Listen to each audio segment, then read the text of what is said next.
用这个小配件往上轻轻一扣，就能让你的奥迪多一层防护。首先把主副驾座椅往前调，来到后排能看到座椅下有2个隐藏的出风口，没有做任何防护，可以看到孔洞非常大。孩子的零食玩具、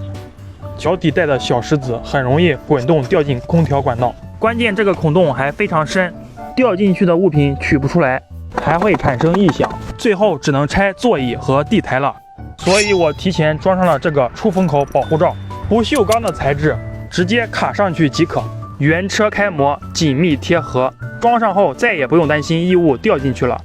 密集的打孔设计，一点不影响空调正常出风，并且颜值和质感都提升了很多。